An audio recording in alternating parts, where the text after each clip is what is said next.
Вот еще один поселочек, время 2 часа дня, 3. Мы шли оттуда, тут видно пожары перед Ленском.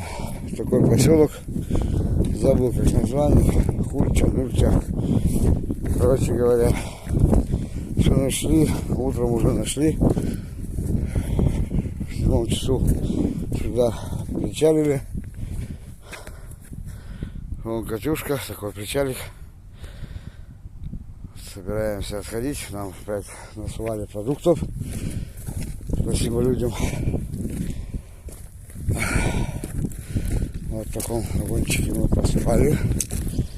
12 встали, попили чай, побалдели и отправляемся. Здесь 50 километров где-то в деревне, там переночуем.